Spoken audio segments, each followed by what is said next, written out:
Good morning, good afternoon, good evening, everyone. Bonjour, bon après-midi à vous tous. On vous souhaite la bienvenue de nouveau à ce forum pour l'Afrique centrale et l'Afrique occidentale. Je suis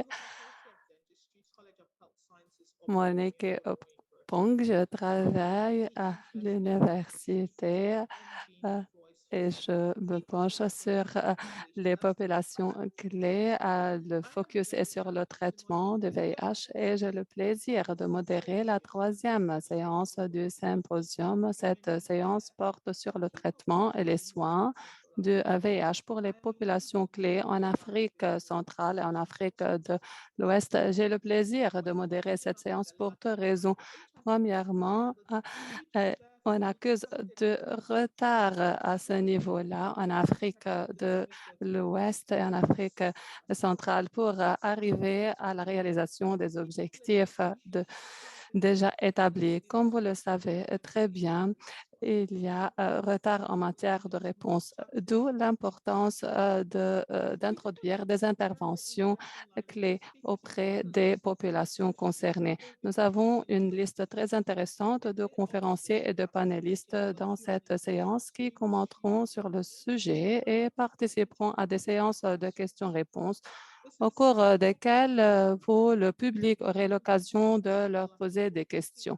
Nous espérons sincèrement que ce programme serait utile à vous tous. Avant de passer à la présentation, permettez-moi de partager avec vous quelques instructions générales. Tous les participants sont actuellement en mode silencieux. Veuillez noter également que l'interprétation en français est mise à disposition de ceux qui le veulent et ceux qui sont connectés en ligne. Veuillez sélectionner votre langue en bas d'écran pour écouter les présentations et les discussions dans la langue de votre préférence. Je vous invite également à vous connecter virtuellement et vous présenter, vous introduire en utilisant la boîte chat. Et il est possible également de voir votre message dans cette boîte à droite de l'écran. Veuillez également préciser votre prénom, le nom, l'organisation pour laquelle vous travaillez et le pays d'où vous venez. Profitons de cette occasion pour nous connecter, à apprendre à nous connaître. Si vous avez des problèmes techniques ou vous n'êtes pas capable de voir la boîte chat, je vous invite à changer le navigateur et sélectionner les cookies pour pouvoir interagir avec les intervenants lors de votre entrée sur la plateforme. Veuillez également utiliser la même boîte de discussion pendant les questions-réponses pour partager n'importe quelle question ou intervention et ça va être possible après la discussion. Il est également possible de partager des commentaires à travers la boîte chat. Permettez-moi également de partager avec vous des informations sur l'offre. Comme participant actif au symposium du Fonds de l'éducation de l'IAS de l'Afrique centrale et de l'Ouest, vous avez la possibilité de recevoir une offre spéciale d'adhésion à l'IAS. Si vous achetez un abonnement d'un an, vous bénéficiez de 6 mois supplémentaires gratuits. Et si vous achetez un abonnement de 2 ans, vous bénéficiez d'un an supplémentaire gratuit. Pour profiter de cette offre, veuillez contacter l'adresse que vous voyez devant vous sur l'écran. memberservice@ias.society.org. J'ai le plaisir maintenant de présenter notre première conférencière pour cette séance. Vous pouvez voir la liste d'intervenants, y compris les intervenants clés et les panélistes. J'aimerais présenter la première intervenante, Regina Oladokun, professeure de maladies infectieuses pédiatriques et chef du département de pédiatrie, faculté de médecine, Université d'Ibadan et Université du College Hospital. Elle coordonne le programme VIH pédiatrique de l'University College Hospital. Elle est également fondatrice du comité de gestion des antimicrobiens de l'hôpital universitaire. Elle est vice-présidente du comité directeur de la tuberculose infantile du programme national nigérien de lutte contre la tuberculose. Elle est membre du Forum consultatif national sur la tuberculose et des parties prenantes du VIH pédiatrique. Elle dirige le programme de l'épidémiologie moléculaire des maladies invasives des organismes multirésistants chez les enfants à l'université College Hospital d'Ibadan et le projet, le Center for Innovation and Point of Care Technologies. Elle va nous parler des traitements et prise en charge des adolescents et des jeunes en Afrique centrale et en Afrique de l'Ouest. Regina, la parole est à vous pour 10 minutes. Merci.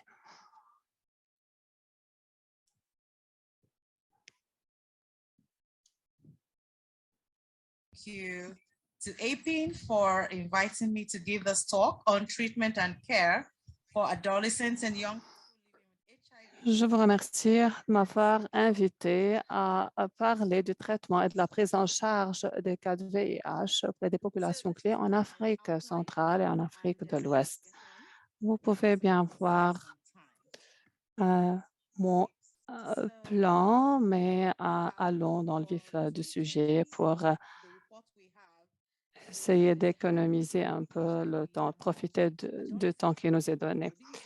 Selon le rapport de 2020, nous avons un haut niveau d'infection au niveau des adolescents et des jeunes. Les individus âgés de 10 à 24 ans, nous avons 410 000 nouvelles infections chez ces individus et 9% d'entre eux sont dans l'Afrique subsaharienne. Pour ce qui est de la couverture de traitement antirétroviral, quelques 54% seulement, la moitié, ont accès à ce traitement, à comparer avec les adultes qui ont un taux de couverture de l'ordre de 74%. En Afrique centrale et en Afrique de l'Ouest, on accuse du retard avec 43%.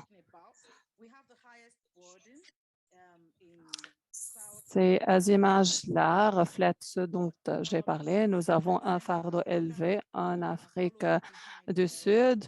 Cependant, l'Afrique centrale et l'Afrique de l'Ouest suivent étroitement ce niveau-là. Parmi les adolescents et les jeunes, quand il y a VIH, on souffre de plus de problèmes. Peut-être qu'ils ont perdu leurs parents, ils font face à de la puberté, la stigmatisation, ainsi que l'utilisation de médicaments. Ils ne sont pas enfants, ils ne sont pas adultes. Du coup, ils ont besoin de soutien. On doit vraiment avoir confiance en le mode de leur traitement et comment traiter leur situation. Maintenant, on passe à la façon à travers laquelle on peut gérer ces jeunes et ces adolescents. La thérapie antirétrovirale vise à supprimer la réplication virale à des niveaux indétectables. À travers cette stratégie de test et de traitement, on a besoin d'opérer un diagnostic précoce, initiation également à temps d'un traitement à vie, abstraction faite de l'état clinique ou de CD4. Nous avons actuellement le tenofovir, l'amivudine et dolutegravir et on utilise toujours les tests pour identifier la réussite et l'échec. Rappelez-vous qu'on a deux types. On a le INTI avec le DTG. S'y ajoute la pilule de TLD qui est prise une fois par jour. On a besoin d'optimiser la prestation différenciée, la prestation de service différenciée. Et on a pas mal d'avantages c'est parce que le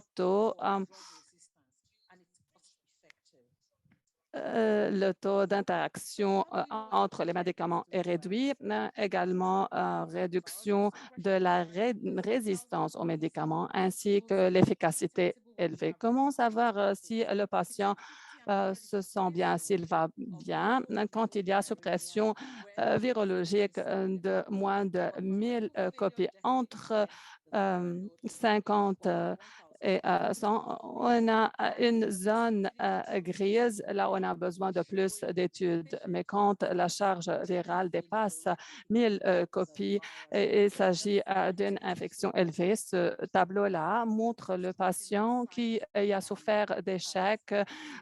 Vous pouvez voir la charge virale en rouge. Et, ces images-là nous permettent de suivre le cas de ce patient. Une autre mise à jour est l'utilisation du traitement antirétroviral quand il y a co-infection de tuberculose. Auparavant, on l'initiait après 8 mois et puis on arrivait à 2 semaines, mais quand il s'agit de plus que 50 copies, mais avec la mise à jour de l'OMS, on initie le traitement antirétroviral avec n'importe quel cas de co-infection tuberculose. On n'a pas besoin de nous pencher sur les CD4 sauf quand il y a symptômes de méningite.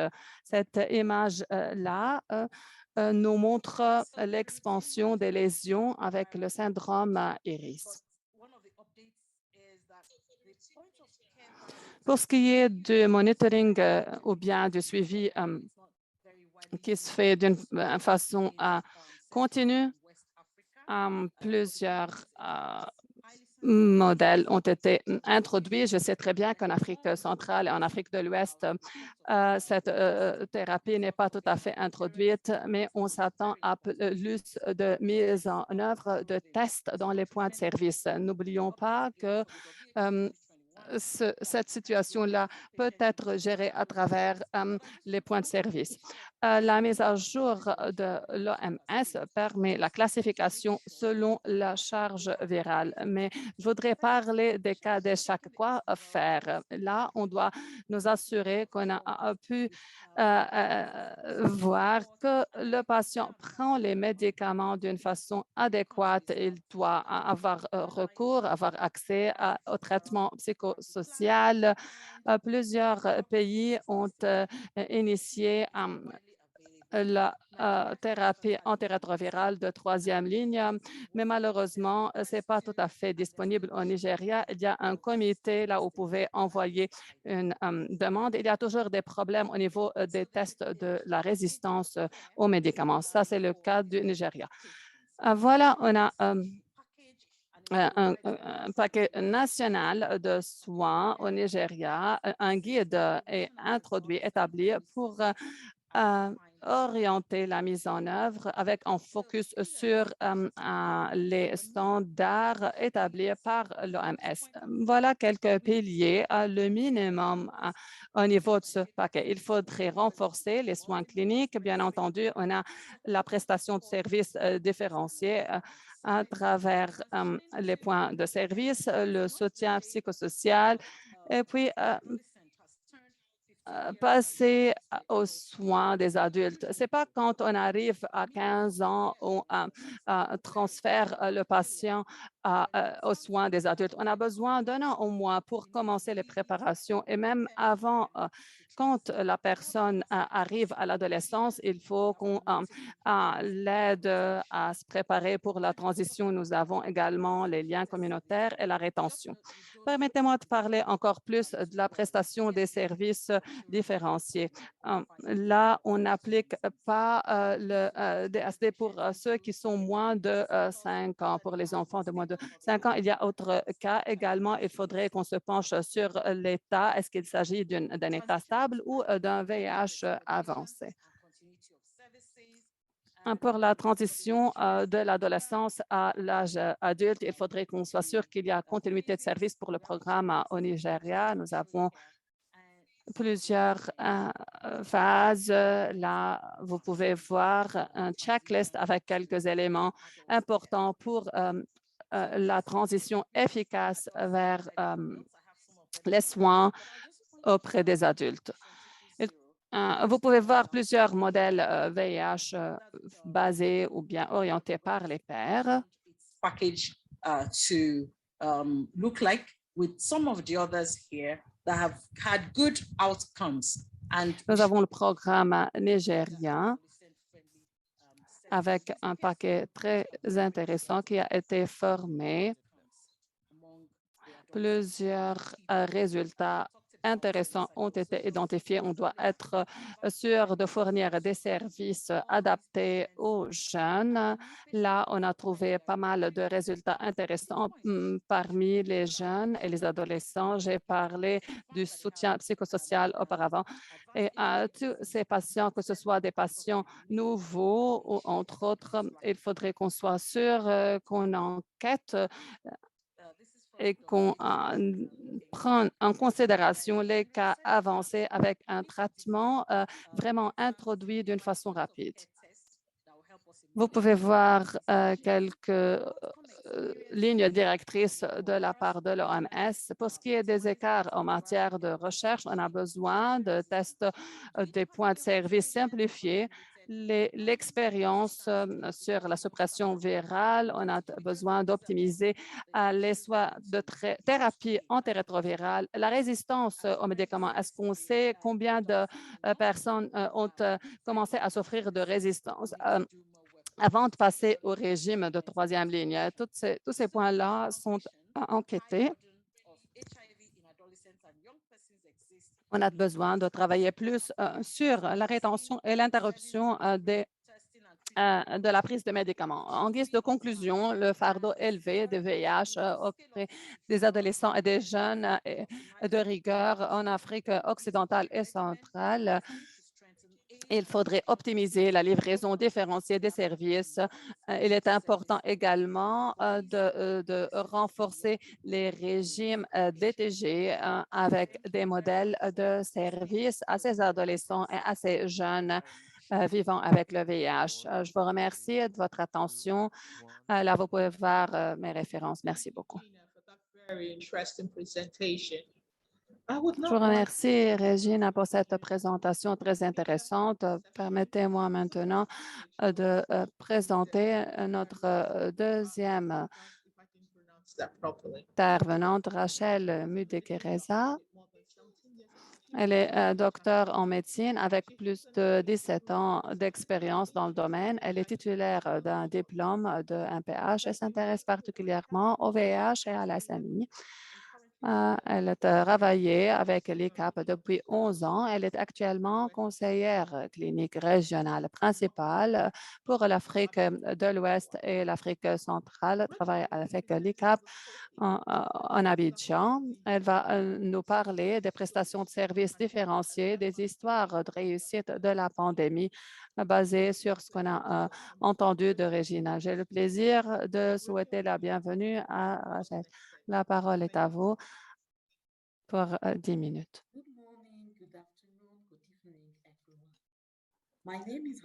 Bonjour, bon après-midi, bonsoir à tout le monde. Je suis Rachel Mudekereza. Je travaille avec l'ICAP à l'Université Columbia comme conseillère clinique principale pour l'Afrique centrale et l'Afrique de l'Ouest. J'aimerais remercier l'IAS pour m'avoir invité à ce projet ICAP Sequin pour présenter les histoires de réussite de la pandémie sur la prestation de services différenciés. Dans cette présentation, je vais commencer avec un background rapide sur le VIH et la prestation de services différenciés en Afrique centrale, Afrique de l'Ouest, et puis comment ce traitement a été augmenté, amélioré pour maintenir les services durant la COVID-19. Et puis, je vais passer à quelques études de cas. Comme vous le savez très bien, malgré le fait que l'Afrique centrale et l'Afrique de l'Ouest est allée de l'avant en matière de contrôle de la pandémie VIH. Cependant, les évaluations de l'impact ont montré que ce progrès était lent à comparer avec les autres pays et ce dû aux problèmes compliqués, y compris la prévalence de VIH élevée, les systèmes sanitaires faibles, la stigmatisation, le manque d'engagement politique consistant et les frais imposés aux utilisateurs. La prestation de services différenciés a été considérée comme une approche centrée sur la personne pour subvenir aux besoins des personnes vivant avec le VIH. Cette approche a été mise en œuvre avec fidélité et on s'attend à ce que cette approche puisse traiter le manque d'efficience et le fardeau imposé sur le système sanitaire tout en aidant les pays à arriver à un contrôle de l'épidémie. Alors que les pays en Afrique de l'Ouest, en Afrique de l'Est et en Afrique du Sud ont adopté cette approche, le processus était quelque peu lent en Afrique de l'Ouest et en Afrique centrale, avec quelques exceptions. Avec le début de la COVID-19, des mesures ont été entreprises et ont affecté les services, notamment les services de tests et de prévention, y compris les services de traitement jusqu'à un certain point. Certains établissements sanitaires ont été fermés ou l'accès était limité dû au confinement, dû à la peur de la COVID. Le personnel sanitaire ont été assignés à des mesures sanitaires contre la COVID. L'accès aux établissements et le système, la chaîne logistique d'approvisionnement était également affectée. Permettez-moi maintenant de passer à une note sur l'augmentation des services de traitement durant la pandémie.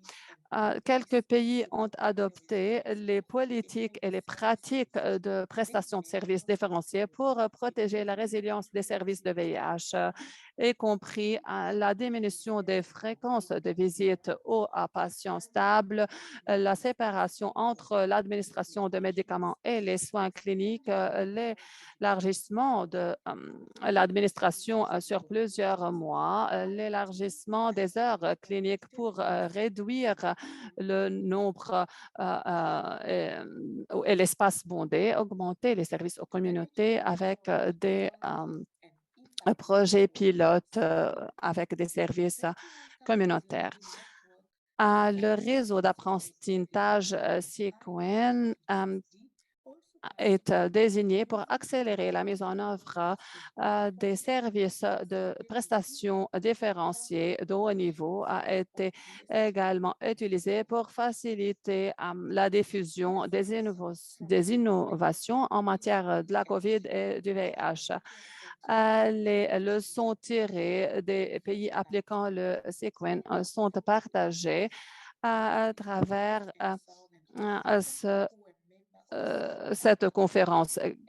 Les 14 pays membres de Sequin dans le temps ont reconnu et ont introduit plusieurs changements considérables. Une semaine après l'identification du premier cas, 10 pays ont élargi l'éligibilité, y compris 6 pays qui ont permis l'administration sur plusieurs mois, plusieurs semaines. Et puis, on a 3 pays qui ont inclus les femmes enceintes, les femmes allaitantes. 7 pays ont introduit la thérapie dispensée sur plusieurs mois. Les pays ont également élargi les heures cliniques ainsi que les services communautaires et les services à domicile. Ces données qui nous parviennent des programmes financés par le PEPFAR montrent comment, avec le commencement de la COVID, on est passé de la ligne de base de premier semestre de 2020 au quatrième semestre de 2021. Donc, le chiffre a doublé. Là, vous pouvez voir des tableaux sur les pays financés par le PEPFAR. Il est important de voir que la couverture de la charge virale à gauche et la suppression à droite ont été affectés là. Ces résultats répondent à des inquiétudes au niveau des personnels de santé qui croient que la couverture sur plusieurs mois pourrait affecter le résultat. Là, permettez-moi de passer à quelques études de cas sur les innovations de la prestation des services différenciés en réponse à la COVID-19. Au Nigeria, l'innovation était basée sur les modèles individuels communautaires dans des régions de haut niveau ou bien de fardeau élevé de VIH. Actuellement, des services sont fournis à travers les modèles communautaires tels que la livraison à domicile et les pharmacies communautaires avec 99 12 mois de rétention et 98 pour la suppression de la charge virale. La Côte d'Ivoire a également élargi et diversifié son travail. On est passé à de nouveaux modèles à comparer avec les modèles d'intensification. Les modèles de DSD ont été élargis. Les premiers catalyseurs incluent le soutien politique, l'engagement communautaire, la motivation et l'engagement du personnel de santé, la participation du réseau Sequin. Moving to Ghana, uptake of DSD strategies were accelerated. Permettez-moi de passer au Ghana. On a témoigné d'une accélération de l'utilisation des stratégies DSD. On est passé à des enfants de plus que 5 ans, les adolescents, les femmes allaitantes et les femmes enceintes. La livraison communautaire a été utilisée auprès des populations clés.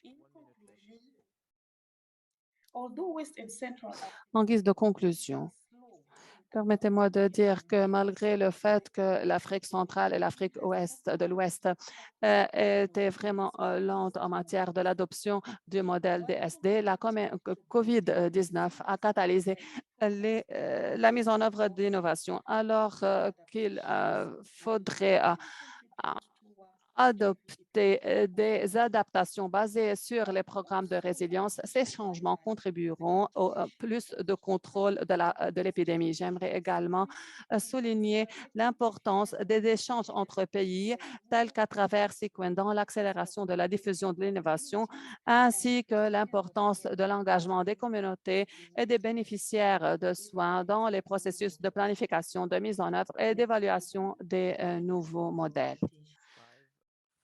Merci beaucoup. Je vous remercie de votre attention.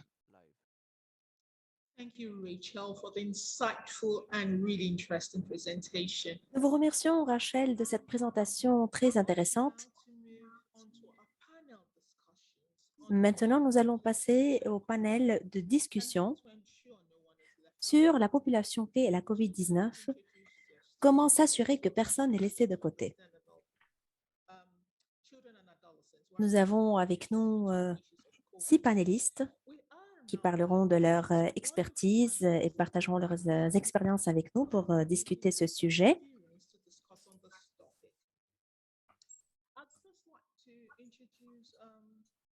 Tout d'abord, je voudrais vous introduire avec nous Dr Alio Gambo, qui est le directeur général de l'Agence nationale pour la lutte contre le sida au Nigeria. Il détient un master en recherche clinique et un doctorat en épidémiologie de l'Université de Maryland. Il a également travaillé comme directeur de pays pour les programmes de l'Université de Maryland au Nigeria. Il est l'un des panélistes. Il va représenter la perspective du gouvernement avec nous au panel aujourd'hui. Nous avons parmi les panélistes avec nous aujourd'hui M. Abdelkader Dangirma. Excusez-moi de la manière de prononcer votre nom.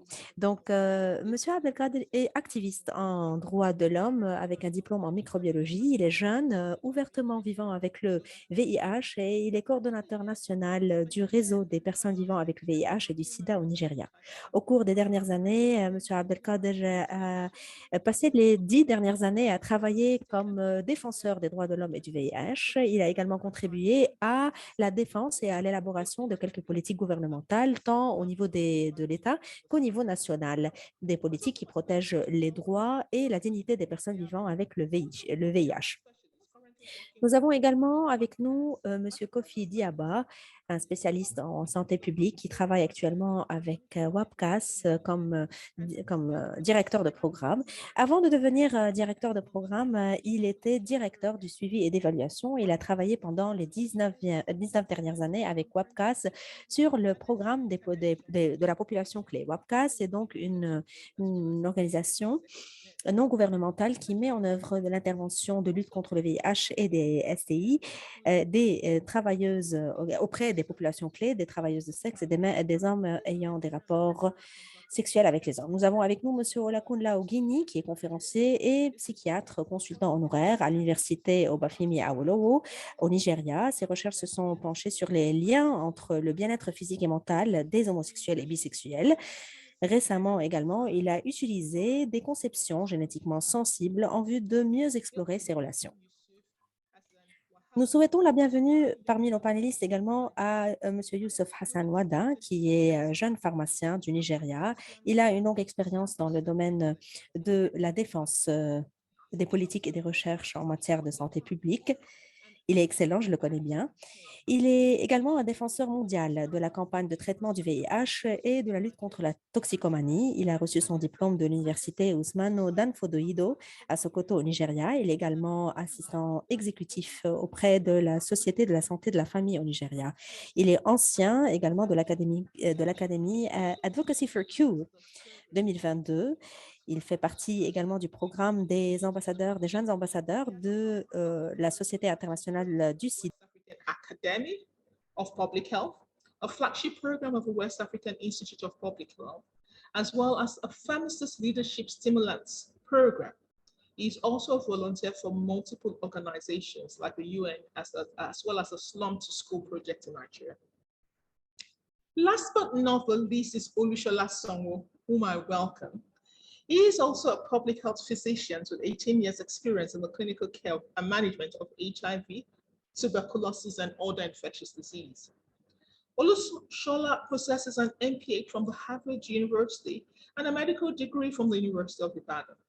He also leads the planning and implementation of Sustainable Financing Initiative, a USAID-funded health financing intervention that is aimed at increasing the private sector investment in the provision of HIV services. Olushola is currently the Director of Prevention Care and Treatment in the APIC Active 2 project, for which FHI 360 is the lead partner. Once again, I welcome the 6 of you to this panel. I would like to ask my first panelist who represents the government in the person of Aliyu Gambo a question. And my question is, how can the government ensure... J'aimerais vous adresser une question, Monsieur Aliou. Comment est-ce que les expériences des populations clés au Nigeria ont permis de faciliter l'accès aux services de soins de santé à ces populations clés pendant la pandémie de la COVID-19?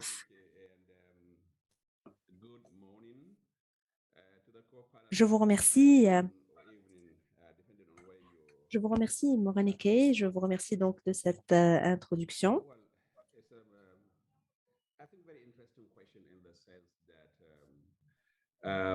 Il s'agit d'une question intéressante, en effet.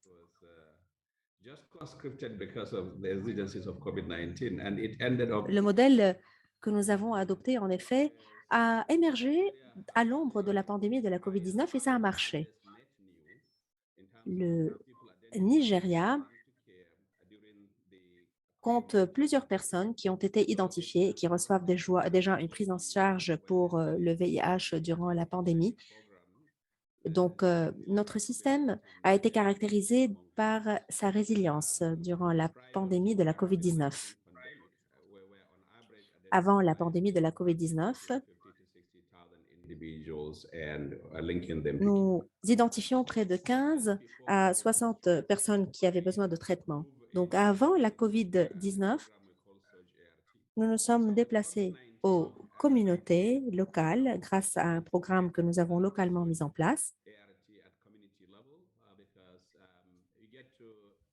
Et à travers ce programme communautaire,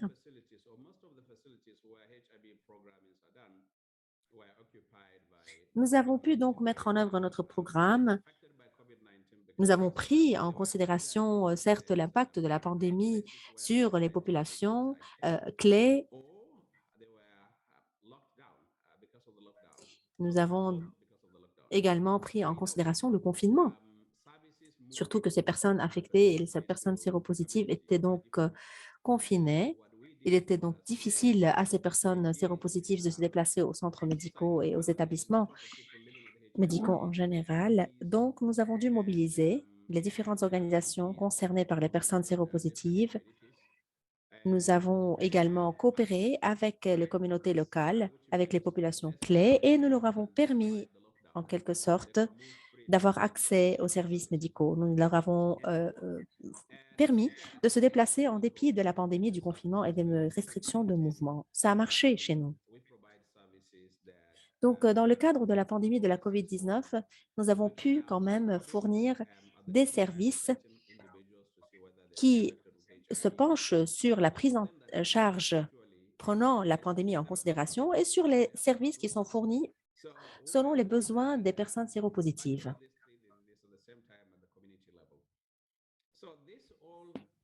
Nous avons un problème de connexion, nous n'arrivons pas à entendre l'intervenant.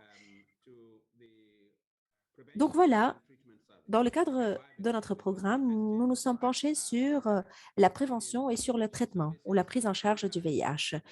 À travers les services de dépistage, nous avons pu identifier les personnes qui ont besoin de ces services de dépistage et de traitement et nous les avons référés aux différents services médicaux de prise en charge. Nous avons adopté le mécanisme de distribution plurimensuelle. Donc, nous avons adopté ce mécanisme pour leur assurer quand même un traitement et une prise en charge, notamment aux personnes qui ont été identifiées comme séropositives, mais qui ne peuvent plus avoir accès aux centres médicaux en raison de la pandémie de la COVID-19. Ces personnes ont été prises en charge dans des centres d'isolation créés juste pour la pandémie de la COVID-19 ou autres. Et donc, ça revenait aux communautés locales vraiment de parer et de faire face à toutes les difficultés qui ont été imposées par la pandémie et d'assurer l'accès au traitement à ces populations.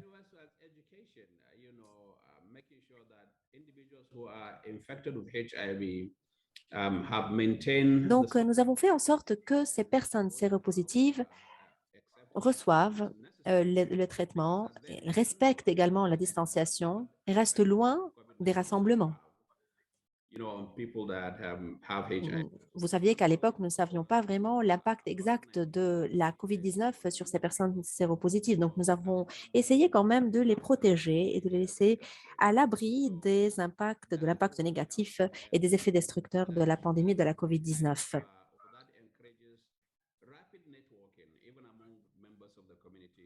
Nous nous sommes basés sur le réseautage, sur une mise à niveau de manière intensive parmi nous sur le plan local. Nous avons collaboré, nous avons créé des plateformes nationales pour collaborer ensemble et nous avons mis en place des mécanismes de diffusion d'informations de manière appropriée. Nous avons ainsi permis aux populations clés de savoir que ces services de prise en charge et de traitement étaient disponibles d'une manière ou d'une autre. Un moment, s'il vous plaît. Vous avez donc 30 secondes, s'il vous plaît. Merci beaucoup. Donc, ces services en partie étaient en place avant la pandémie. Nous avions dû juste augmenter le nombre de personnes qui travaillaient dans le cadre de ces mécanismes. Donc, nous avons près d'une centaine de personnes qui se sont déployées juste pour venir en aide à ces personnes séropositives. Donc, nous avons augmenté l'accès aux services de soins, et de prise en charge et de traitement. Par ailleurs, nous avons vu que le nombre de personnes qui avaient besoin de nos services a augmenté pendant la pandémie de la COVID-19. Et vous savez que dans le cadre du traitement du VIH, il ne peut pas y avoir vraiment une longue interruption de la thérapie antirétrovirale. Donc, nous ne pouvons pas dépasser 3 mois, par exemple, dépasser 3 mois de thérapie et l'interruption ne doit pas dépasser 3 mois. Sinon, ça pourrait augmenter le taux de mortalité auprès des populations séropositives. Donc, nous avons dû nous baser sur nos réseaux et notre collaboration avec les ONG, la communauté internationale également et les communautés locales pour pouvoir fournir les services de prise en charge et de traitement nécessaires aux populations clés. Excellent, nous vous remercions. C'est une très bonne transition, en effet, pour passer à M. Abdelkader Dangirma. Monsieur Abdul, je voudrais vous demander à propos des expériences et des défis qui ont été rencontrés par les populations clés et les communautés locales en matière d'accès aux services de prévention, y compris PrEP et autres, ainsi qu'à l'accès aux visites de suivi pendant la pandémie de la COVID-19.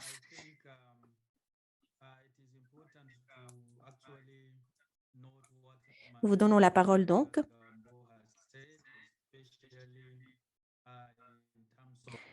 Je vous remercie. Je remercie mon collègue Dr Aliou Gambo également. Nous avons connu pas mal de défis pendant la pandémie de la COVID-19.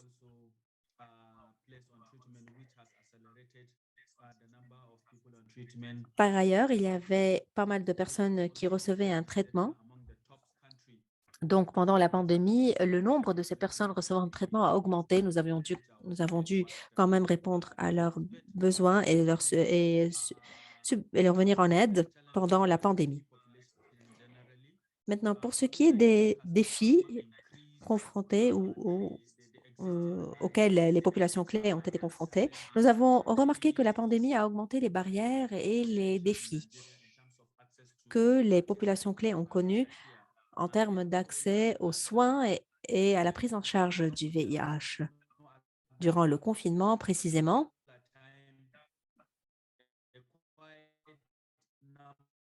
nous n'arrivons pas à entendre l'intervenant, malheureusement. La connexion s'est interrompue. Alors, pendant la période de confinement, beaucoup d'entreprises ont été fermées et il y avait beaucoup d'instabilité sur le plan social. Il y avait également une perte des opportunités de travail et tous ces problèmes économiques ont affecté les populations clés sur le plan local. Ces problèmes ont été même ressentis par les travailleurs de sexe, parce que même auprès de ces populations, normalement, quand il y a un virus comme la COVID-19, même les clients des travailleuses de sexe étaient réticents à avoir accès à de tels services sexuels, parce qu'il y avait quand même une hésitation et une peur, une certaine appréhension quant à la contamination de la COVID-19. Donc, tous ces facteurs-là ont affecté l'accès des populations clés aux services de soins et de traitement du VIH. Toutefois, grâce à la collaboration du gouvernement du Nigeria avec notre collègue Aliou Gambo et d'autres organisations internationales, des services médicaux ont été introduits au Nigeria et c'est ainsi que nous avons amélioré l'accès des populations clés aux soins de prise en charge, aux services de soins et de traitement, notamment sur le plan communautaire, puisque au sein de la communauté, nous avons fourni des médicaments, des kits d'autodépistage, également du VIH. Donc, sur le plan communautaire, les populations clés même nous ont aidés à continuer notre lutte en dépit de la pandémie, en dépit du confinement. Par ailleurs, nous avons reçu un permis spécial pour avoir accès à toutes les communautés, où est-ce qu'elles se trouvent, Et c'est ainsi que nous avons permis à ces populations clés de recevoir des produits ou les commodités de traitement, en d'autres termes, du VIH, sans aucune barrière, sans obstacle. Et voilà en résumé la situation que nous avions eue pendant la pandémie.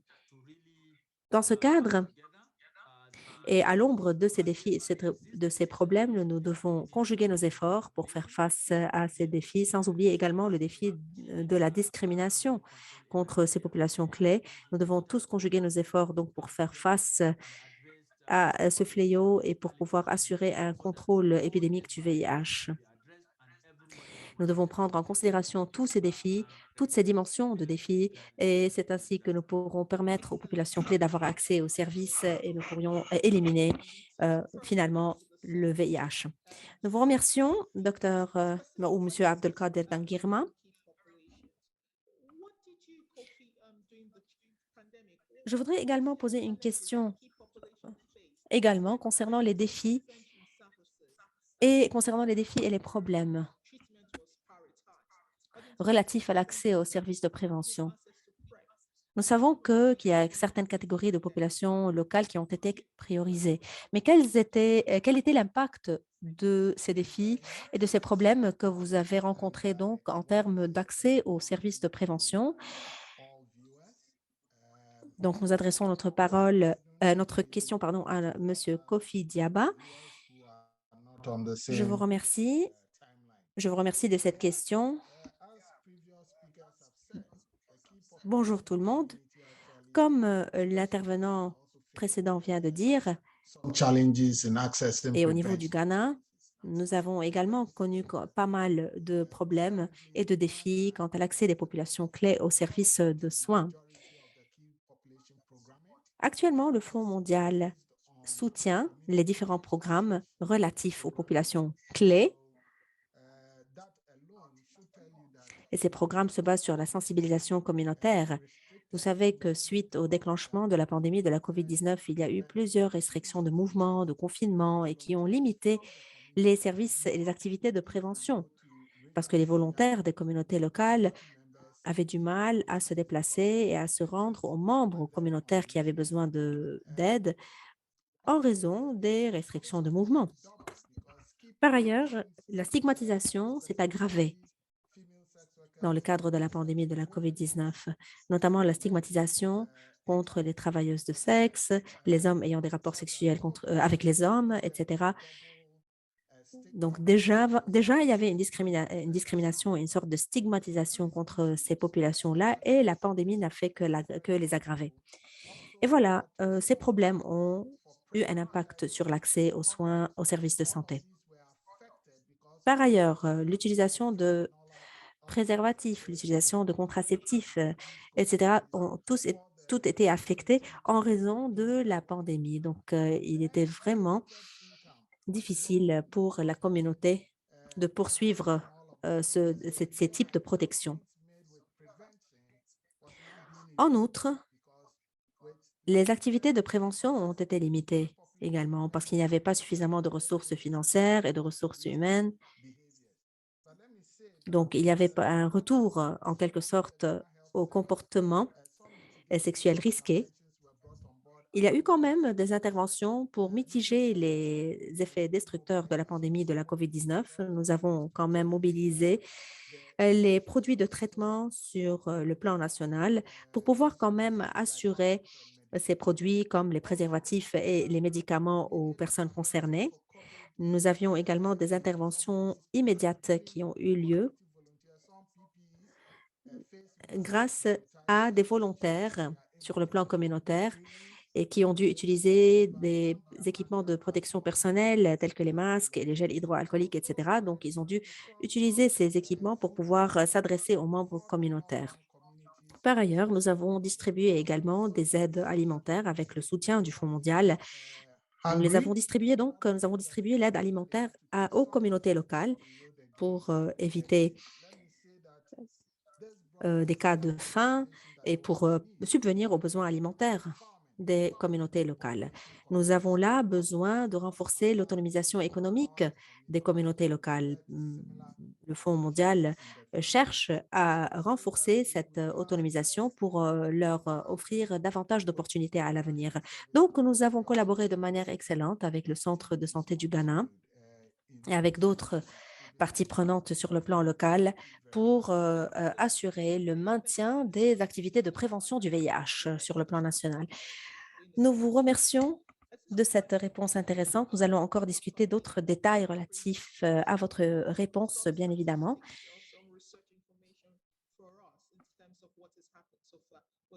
Nous allons passer à la question suivante qui sera adressée à M. Youssef Hassan Wada, représentant les jeunes. Quelle est l'expérience des jeunes quant à l'accès aux services des soins de santé pendant la pandémie de la COVID-19 et quels ont été les succès qui peuvent être cités et mentionnés ou tirés de votre expérience? Monsieur Youssef, nous vous donnons la parole. Est-ce que vous pouvez m'entendre? Oui, nous pouvons vous entendre clairement. Je remercie l'IAS de m'avoir invité à cette séance. Bonjour tout le monde. Si nous remarquons un peu les limites et les côtés, les inconvénients et les avantages, je voudrais tout d'abord donc parler des limites et des inconvénients. L'accès aux services de dépistage et de traitement ont été affectés par par les perceptions individuelles et personnelles du risque. En d'autres termes, beaucoup de membres des communautés locales et des populations clés, telles que les hommes ayant des rapports sexuels avec les hommes, n'avaient pas suffisamment d'informations sur les modes de transmission du VIH. Donc, ce qui les privait vraiment d'avoir un accès total aux services de prévention parce qu'il manquait de savoir. Il y a également le problème de la stigmatisation, notamment à l'encontre de ces personnes telles que les hommes ayant des rapports sexuels avec les hommes. Donc, cette stigmatisation-là a entravé l'accès de ces populations clés aux centres hospitaliers et aux cliniques médicales. Donc, nous avons au Nigeria une certaine discrimination, une certaine attitude négative à l'encontre de ces hommes ayant des rapports sexuels avec les hommes. Beaucoup de ces personnes-là, donc, évitaient de se rendre dans des centres médicaux pour avoir des services de dépistage ou des services de traitement. Donc, ces personnes-là hésitaient d'aller aux centres médicaux pour recevoir le traitement. Pour ce qui est de la santé mentale, nous avons plusieurs preuves des centres médicaux du Nigeria qui montrent qu'il y avait pas mal de problèmes au niveau de la santé mentale. Et ces problèmes de santé mentale ont également entravé l'accès aux soins de prise en charge et de traitement du VIH. Et là, nous devons quand même souligner l'importance de la santé mentale pour assurer un accès plus facile aux services de santé. Donc, nous devons précisément avoir des données précises et disponibles sur les populations clés, notamment les hommes ayant des rapports sexuels avec d'autres hommes. Nous devons assurer de telles données pour pouvoir faciliter leur accès aux services de traitement et de prise en charge par la suite. Nous devons également sensibiliser le personnel des centres médicaux pour diminuer la discrimination et la stigmatisation à l'encontre de ces populations clés. Et suite à mes observations personnelles, dans le cadre de la pandémie de la COVID-19, j'ai remarqué que les ONG et quelques, par exemple, associations caritatives déployaient des efforts soutenus et ces organisations ont facilité l'accès aux services et ces organisations ont également établi des groupes de soutien aux personnes séropositives et aux populations clés. Finalement, il convient de mettre l'accent sur la possibilité de faciliter la création de ces groupes de soutien et la nécessité de les intégrer dans les programmes de santé sur le plan national. C'est-à-dire que nous devons favoriser de tels groupes pour minimiser la stigmatisation et la discrimination. Nous vous remercions, monsieur. Nous allons donc passer à Youssouf. Monsieur Olankoulé venait de parler. Maintenant, nous donnons la parole à Monsieur Youssef Hassan.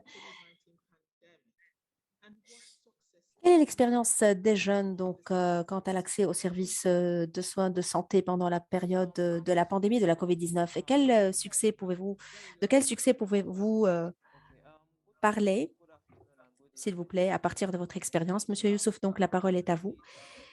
Je vous remercie de cette invitation. Je voudrais simplement vous dire que les jeunes n'avaient pas une expérience différente de celle des adultes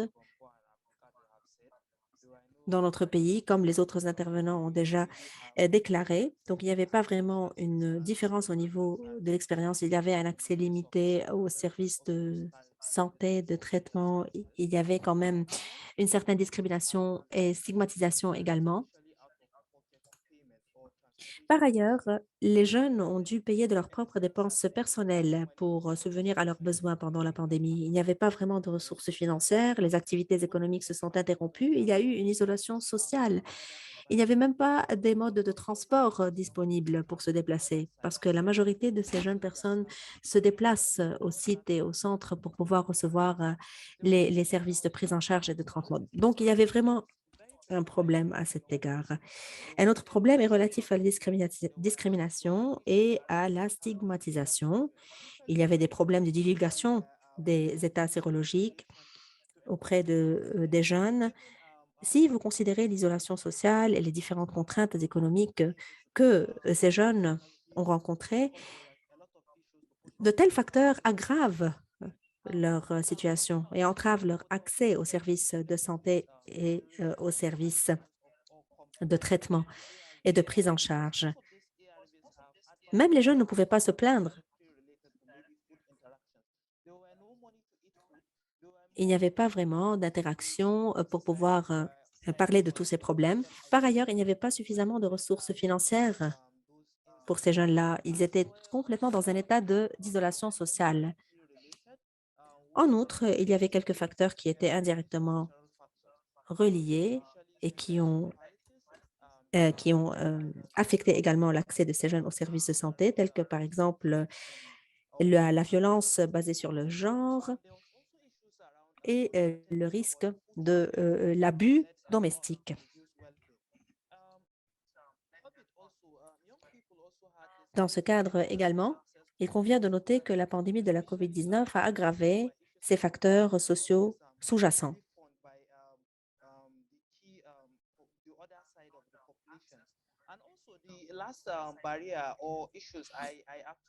Les populations clés ont eu du mal à avoir accès aux services de santé. Il existe un problème au niveau de la participation et de l'engagement des jeunes dans des activités de plaidoyer, par exemple, dans des activités de sensibilisation sur le plan communautaire. Parce que si nous voulons continuer, nous devons toujours engager les jeunes. Maintenant, pour ce qui est des succès tirés, nous, en tant que jeunes, nous avons remarqué que le personnel de santé était vraiment très actif. Il était vraiment proche des communautés locales et les membres du personnel de santé ont joué un rôle formidable, notamment pour assurer la transition aux services de santé adéquats. Là, les membres des services de soins de santé ont joué un rôle prépondérant. Ils ont facilité cette transition et nous devons reconnaître ce rôle qu'ils ont joué. Maintenant, pour ce qui est de l'innovation, les jeunes personnes sont connues pour leur tendance à innover sur le plan local. Donc, il y a eu pas mal d'expériences qui ont montré l'innovation des jeunes dans notre pays.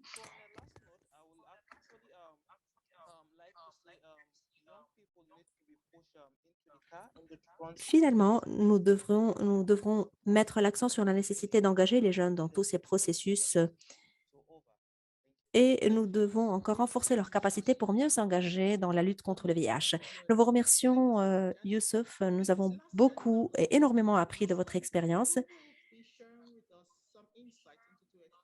Finalement, nous allons donner la parole à M. Olusola Sanwo,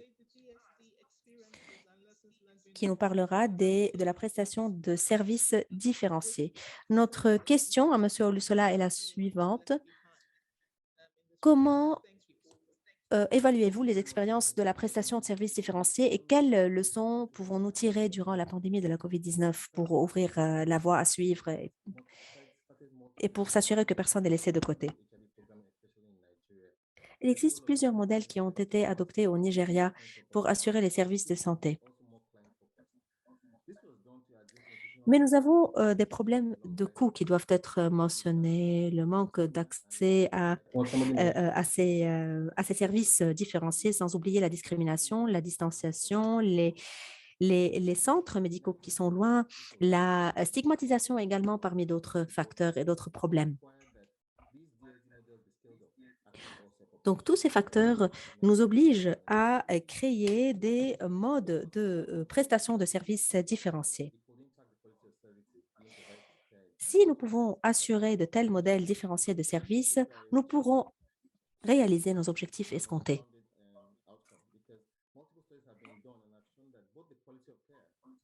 Par ailleurs, nous avons noté que nous devons également améliorer la qualité des soins et des services offerts, et non seulement différencier ces services.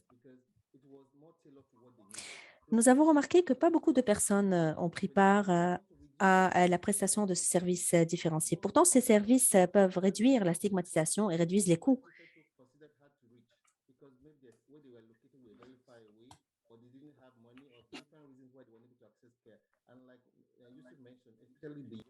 Comme l'a mentionné Youssef, au niveau des populations et des jeunes, là, on avait besoin d'adoption rapide de ce modèle. Et je crois que ces modèles-là peuvent être soutenus, ce qui permet de ne laisser personne pour compte.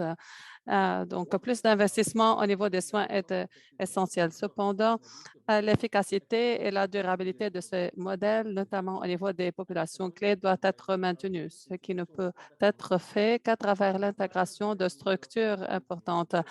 Ces projets pilotes peuvent être très coûteux.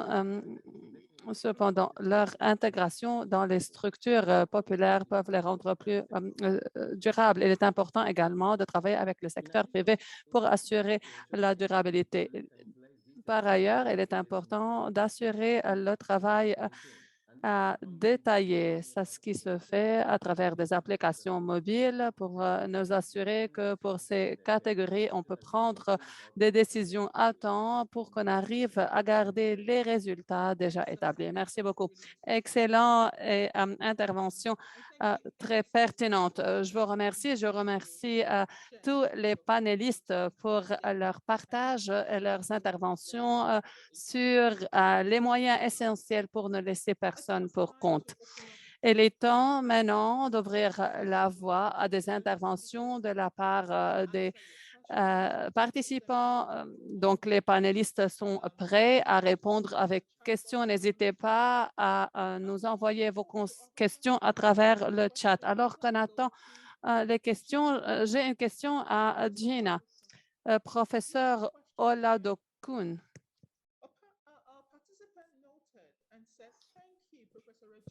Un participant s'est adressé à vous et vous a remercié.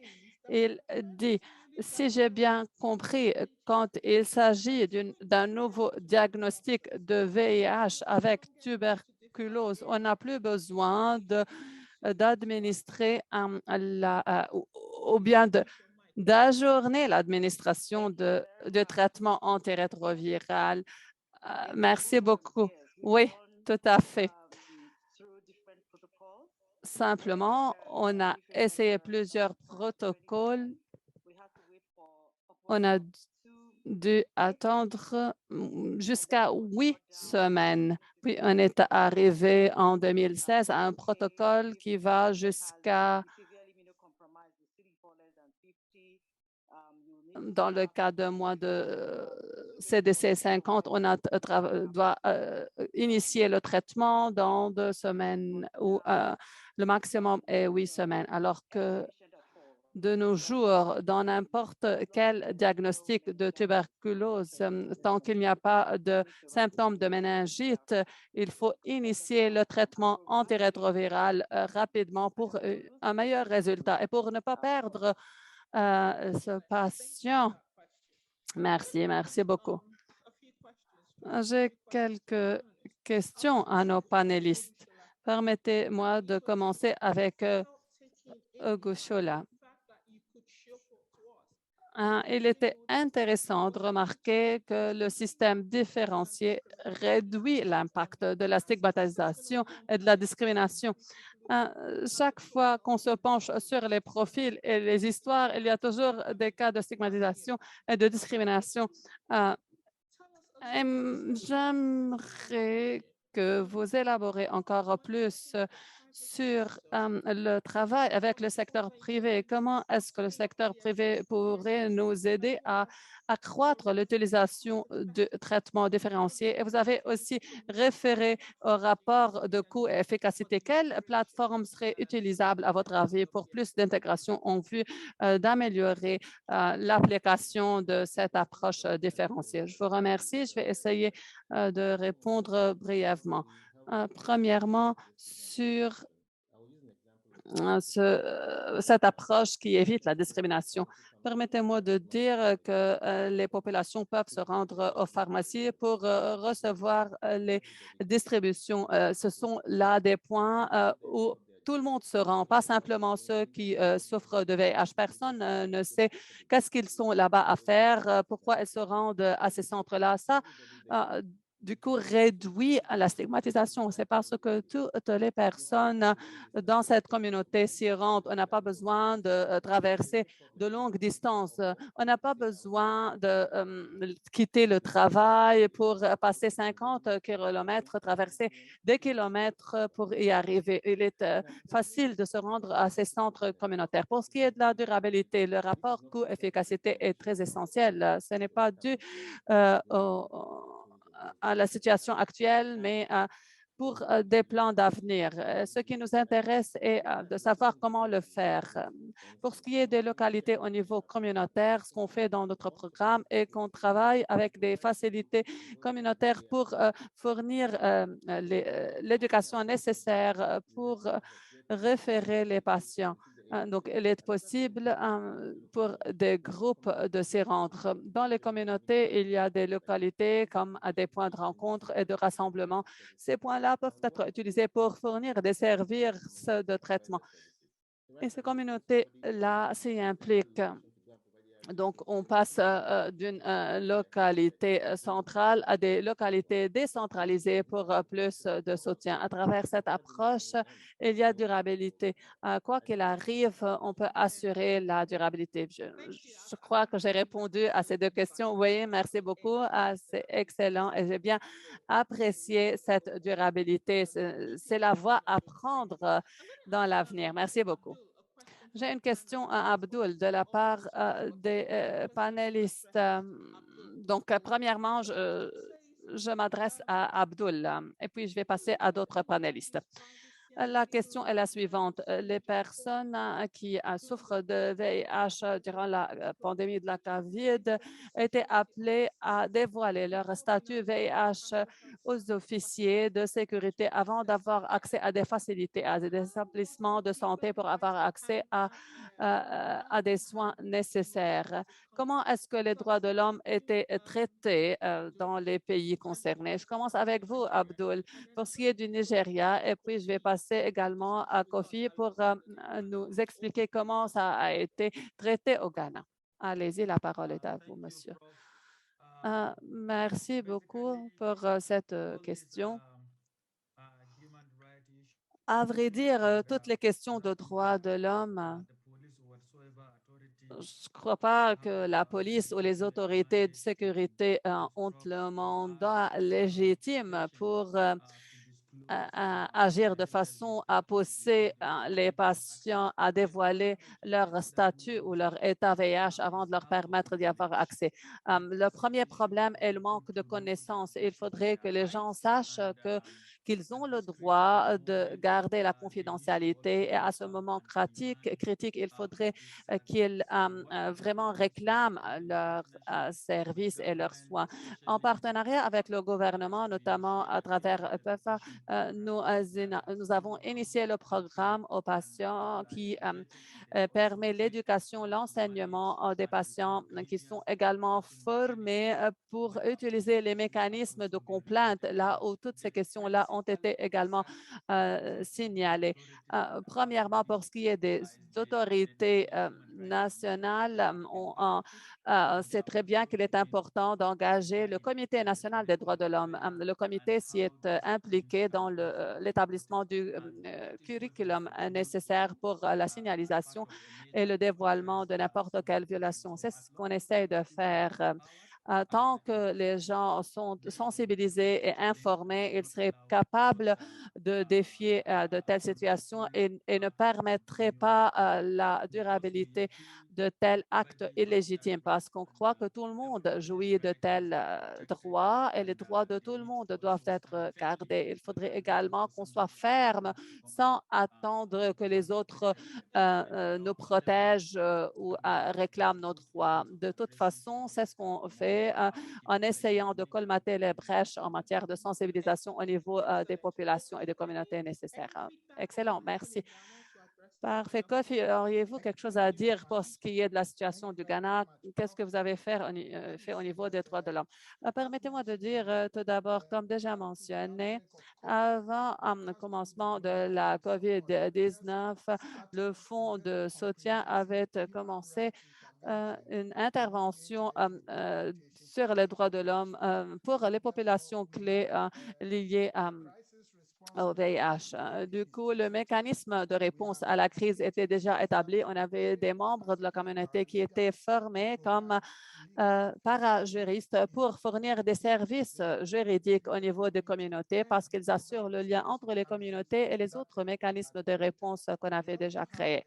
Nous avons également une équipe de pro bono au niveau national qui sont prêts à intervenir et suivre n'importe quel cas d'abus. Ça a été introduit pour qu'on vous assure que la réaction est rapide autant que possible. Nous avons également collaboré avec les institutions nationales et ce pour traiter les cas d'abus des droits de l'homme. On continue à travailler avec le service de police du Ghana. Nous opérons également en coopération avec l'unité administrative, le Comité des droits de l'homme et le CHRAG, et ce, au niveau national. Il s'agit d'une institution publique. Du coup, ces mécanismes ont été déjà établis, ce qui a permis de réduire les violations pour pouvoir identifier donc les violations dès le début au niveau communautaire et pour introduire les réponses rapidement durant la pandémie. Parfait. Oui, on sait très bien que la réponse à la COVID a été bien adaptée. J'ai une question de suivi. C'était vraiment intéressant de savoir que les jeunes ont vraiment utilisé les réseaux sociaux pour arriver à créer une différence. Mais il y avait des problèmes au niveau du dévoilement de l'état sanitaire. Comment est-ce que cette situation a pu influencer positivement ou négativement les jeunes tout au long de la COVID? Youssef, la parole est à vous, s'il vous plaît. Merci beaucoup. En fait, il y avait pas mal d'aspects positifs et négatifs, notamment dans un pays tel que le Nigeria. Pour ce qui est de la question que vous venez de poser, beaucoup de jeunes dépendent de l'argent fourni par les parents, l'argent de poche, notamment pour ce qui est des nouvelles compétences. Les jeunes, par exemple, étaient confrontés à beaucoup d'harcèlement. On avait beaucoup de problèmes au niveau du personnel de santé également. Des officiers de police, même allait jusqu'à harceler le personnel de santé qui était en train de distribuer des préservatifs. Plusieurs personnes étaient obligées de rester chez eux. Ça a perturbé également les opportunités économiques. C'est parce que beaucoup de personnes n'étaient pas capables de se rendre à des centres ou à des écoles, étaient également confrontées, notamment les femmes et les filles étaient confrontées à des violations domestiques. Et, bien entendu, ça les expose à plus d'infections, notamment au niveau du VIH. Du point de vue positif, il était clair que plusieurs personnes ont pu acquérir des compétences. Beaucoup de personnes se rendent à la technologie, plusieurs possibilités de dissémination d'informations à travers les réseaux sociaux étaient possibles. Et il me paraît que c'est quelque chose d'avantageux. D'ailleurs, il est important de garantir une application significative.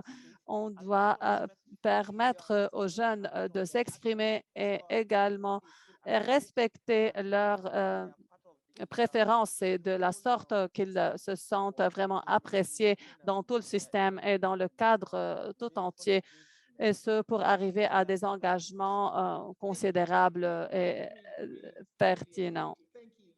Merci beaucoup, Youssef. Merci.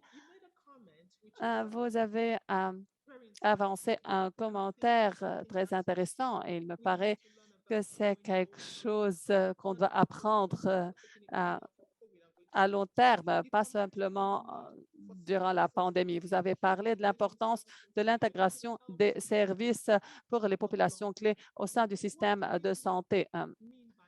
Qu'est-ce que vous voulez dire par ce point-là et quelle est votre vision d'avenir? Merci beaucoup, professeur Apkong, pour cette question. En fait, parce que j'ai interagi et travaillé avec les travailleuses de sexe et les hommes ayant des rapports sexuels avec les hommes, il faudrait qu'on sache que le problème ne réside pas simplement au niveau du VIH, mais la dépression, la dépendance aux substances et stupéfiants, les problèmes psychosociaux, et ils sont également plus exposés à des infections sexuellement transmissibles, y compris les virus et les infections qui s'y rattachent. Il y a des études qui montrent qu'il y a certaines infections plus communes au niveau des hommes ayant des rapports sexuels avec des hommes. Si on met de côté le VIH, on pourrait bien négliger d'autres difficultés auxquelles ils sont confrontés. Du coup, ma suggestion est d'intégrer ces services-là dans les systèmes d'établissement sanitaire, de sorte que quand ils viennent pour des soins, si on détermine des difficultés de santé mentale, il serait facile de les référer à des services de santé mentale. S'ils ont besoin de services de chirurgie, il est facile de les référer alors que tous les services sont disponibles au sein de du même établissement. Merci beaucoup. Permettez-moi de dire à tous les participants qu'on pourrait peut-être pas citer toutes les questions. Ne vous sentez pas que vous êtes laissé pour compte, mais peut-être que je ne pourrai pas couvrir toutes les questions. Je vais faire tout mon possible. Rachel.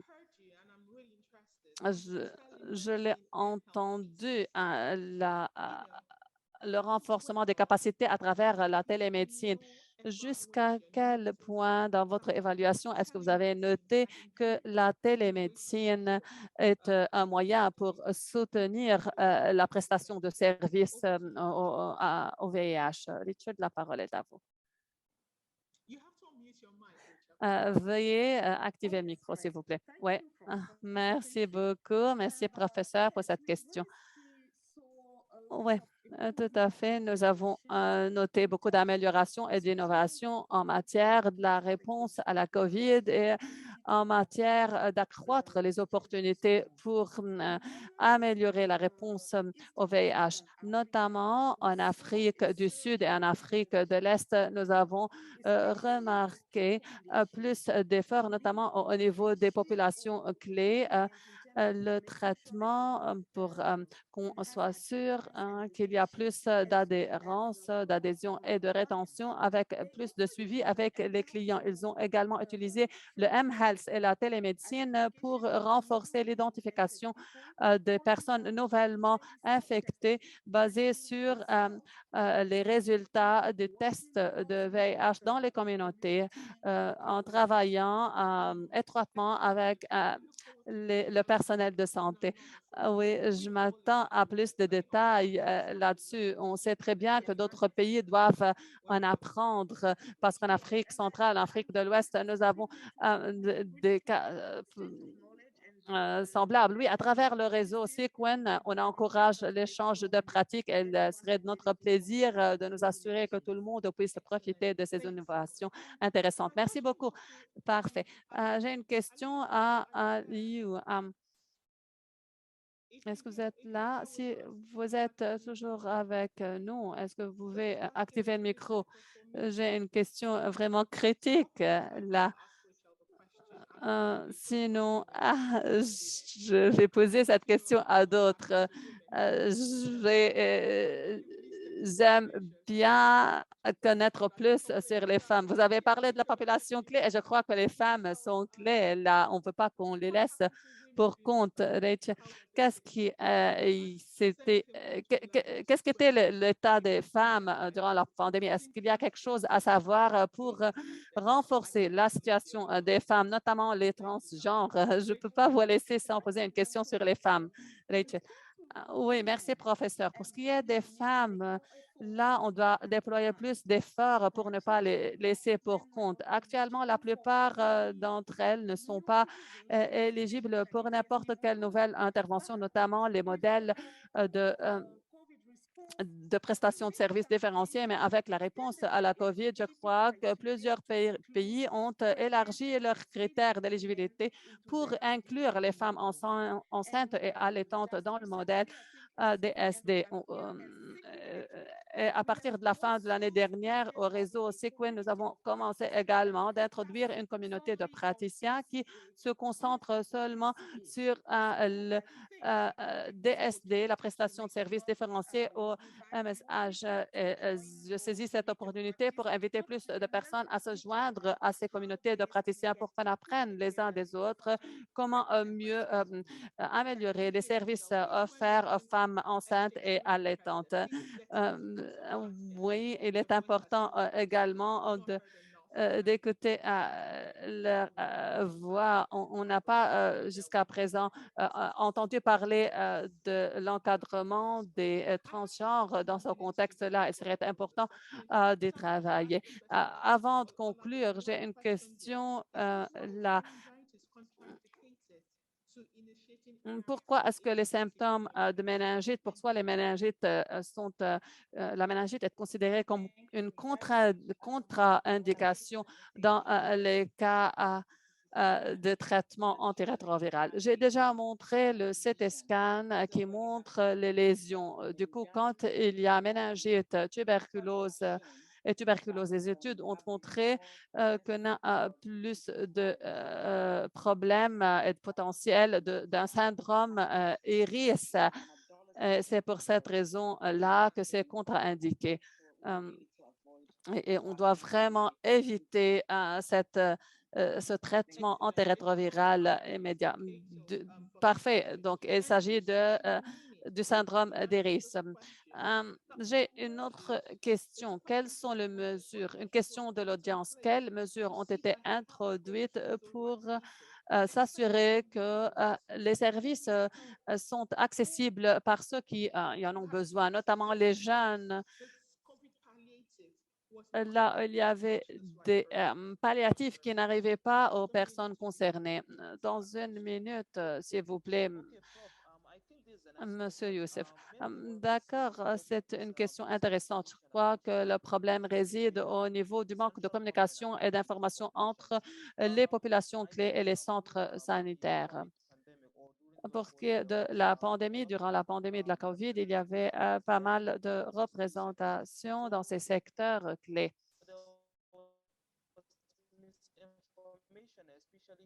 Il est important d'assurer l'échange d'informations et d'éviter l'échange d'informations erronées à travers les réseaux sociaux parce que c'est quelque chose de très problématique. Je crois que dans l'avenir, il faudrait qu'on essaye euh, d'impliquer les jeunes dans le processus de prise de décision, la responsabilisation et l'évaluation pour qu'ils sachent tout ce qui se passe, pour qu'ils en soient conscients et qu'ils influencent le processus de prise de décision.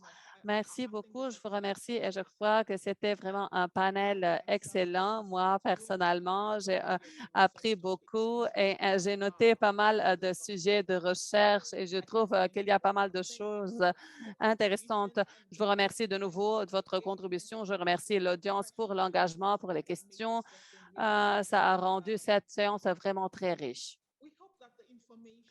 Et j'espère que ces informations que nous avons échangées et partagées au cours de cette séance vous aideront à réfléchir sur le plan personnel et professionnel et sur le traitement et les soins du VIH pour les populations clés en Afrique de l'Ouest et en Afrique centrale.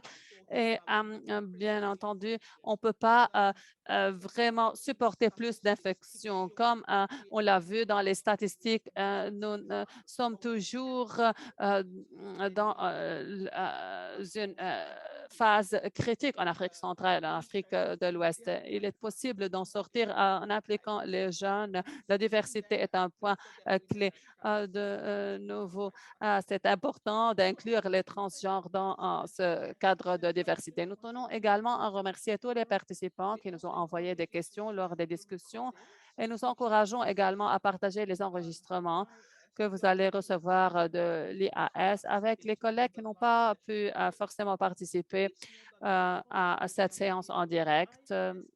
Les enregistrements seront disponibles gratuitement sur la plateforme virtuelle du Fonds de l'éducation IAS.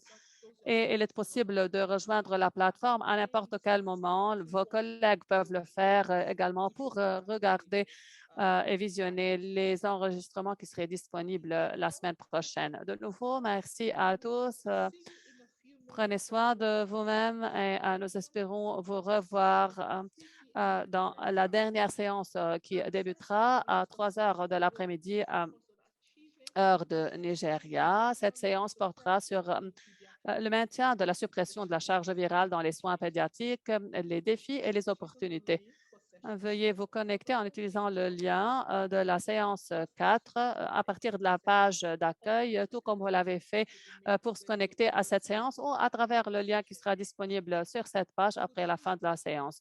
Nous allons vous montrer ce lien dans un instant. Et n'oubliez pas de participer à l'évaluation à la fin de cette réunion pour ce qui est de l'ensemble du symposium. Tous les participants recevront un courriel vendredi vous demandant de remplir un questionnaire pour évaluer ce symposium. Nous apprécierons grandement vos commentaires qui nous aideront à améliorer les symposiums, les séances de l'avenir continuellement. Il est possible également de vous adresser à l'équipe du Fonds pour l'éducation de l'IAS à n'importe quel moment à travers le ias.edu@iassociety.org.